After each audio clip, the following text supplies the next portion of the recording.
Dear friends, in this tutorial we are going to cover two DateTime method of Pandas to see how it can be used to process dates and times.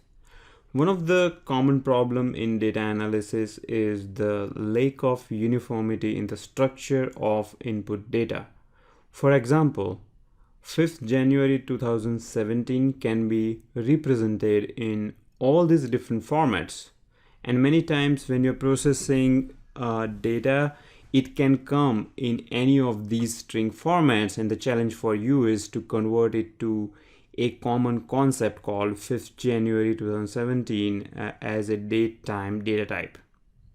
I'm going to show you how you can use toDateTime function to perform this conversion. As usual, I have launched my Jupyter notebook and I have all these different string formats in this dates list. You can use Pandas toDateTime method and pass this list as an input, and it will successfully convert all these variety of formats into a date time, which is 5th January.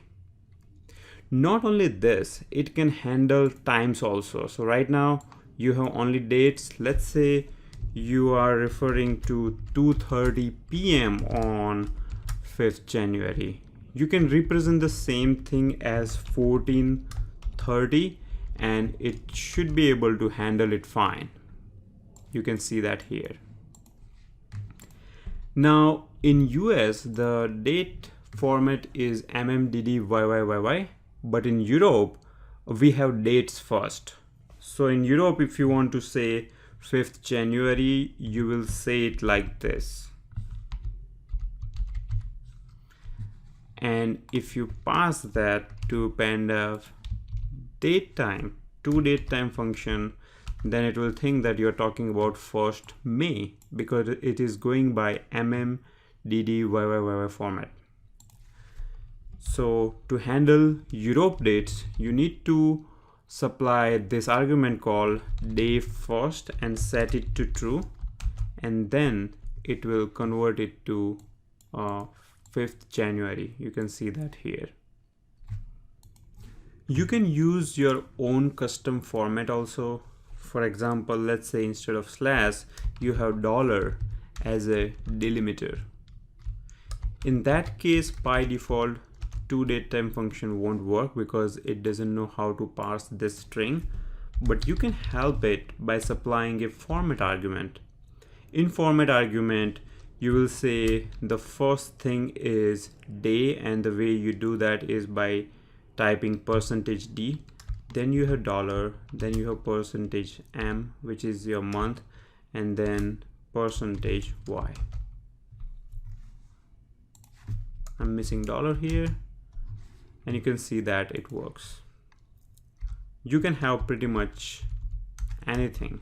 You just need to help toDateTime function clarify the format and it should work okay. Now going back to my original method here, what happens if you supply a garbage string? This ABC is an invalid date string. By default, it is going to throw a value error exception, and the reason behind this is that in toDateTime function documentation, errors are set to be raised, and what it means is that invalid string will cause an exception. If you want to ignore the invalid string, then you can just supply ignore as errors argument. So here I'm going to say errors is equal to ignore, and then it will ignore the errors and it will not perform the DateTime conversion for any of these strings. If you want to just ignore this particular invalid string and still perform the conversion for rest of it, then you will supply this argument, and the invalid string will be converted to not a timestamp, but you can see that the rest of the strings are converted fine. Now what if your input date time is coming in Unix epoch format? Unix time or epoch time is number of seconds that have passed since January 1st, 1970.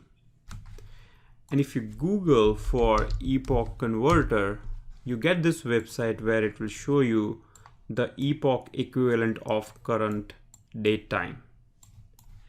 I'm going to take this and store it in this t variable and then call pandas to DateTime function on this. Now if you again open the documentation, you will find that there is an argument called unit which is set to nanosecond by default, and this is for Unix epoch time. You need to set this argument to be seconds, because the t that I'm supplying is number of seconds since January 1st, 1970. You can see that it converts this particular Unix time number into human readable date time format. You can also convert the same thing into date time index by supplying it as an array. And I'm going to now store that into a variable. And then to convert back to epoch, you can just say dt.value integer 64. Convert my datetime index into integer 64. Okay, the correct name of the method is actually view, not the value. Now you can see that you got back your epoch time, which is same as this guy here, and you got extra zeros because by default it is giving you nanoseconds. That was all I had about toDateTime function. It is pretty useful, makes your job really easy when you're dealing with dates and times. Highly recommended that you use this. And that's all I had for this tutorial. I have a link of this Jupyter notebook in the video description below. Thank you very much for watching.